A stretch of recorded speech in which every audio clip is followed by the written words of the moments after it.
ইনি ভগবান চন্দ্রহরি। গুপ্তার ঘাটে বলছিলাম যে গুপ্তহরি, চক্রহরি, ধর্মহরি প্রভৃতি নামে হরি বিরাজ করছেন এই অযোধ্যা ধামে। তার মধ্যে এই মন্দিরটি চন্দ্রহরি ভগবানের। নাগেশ্বর মহাদেবের যে মন্দির আমরা দর্শন করলাম কুশ ভগবানের দ্বারা প্রতিষ্ঠিত, সেই মন্দিরের পাশেই এই চন্দ্রহরি ভগবানের অবস্থিতি। আমরা কিছুক্ষণ আগে দর্শন করেছি যে সরজু মায়ের মূল ধারা থেকে নিয়ে আসা আরেকটি ধারা যা নির্মাণ করা হয়েছে, তার পারেই এই মন্দির নাগেশ্বর মহাদেবের অবস্থিতি। আমরা সেই ধারাটি এখন দর্শন করতে পারছি।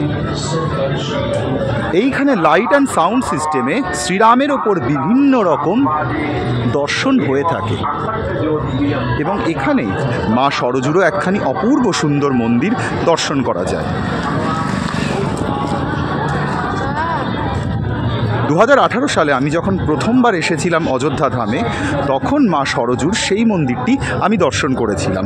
আজকে যখন বিকালে আসি, অনেক দিন পরে আবার সেই মন্দিরের দর্শন হয়।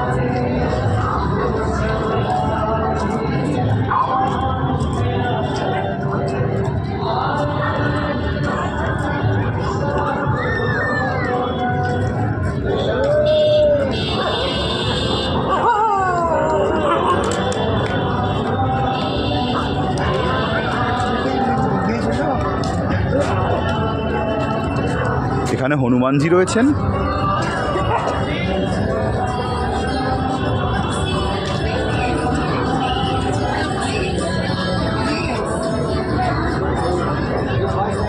এবং এই হলো সরজু মায়ের সেই মন্দিরটি,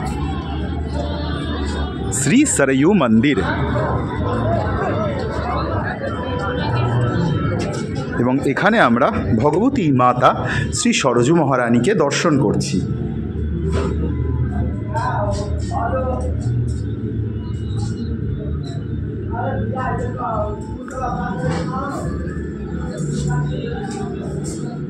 সরজু মায়ের আরও ছোট ছোট বেশ কয়েকটি মন্দির দেখতে পাওয়া যায় সরজুর ঘাট জুড়ে, এবং বেশ অনেক জায়গাতেই সরজু মহারানীর আরতির ব্যবস্থা হয়ে থাকে। এই মন্দিরটি তার মধ্যে সেই মন্দির যে মন্দিরে মা আমাকে প্রথম দর্শন দিয়েছিলেন 2018 সালে। আপাতত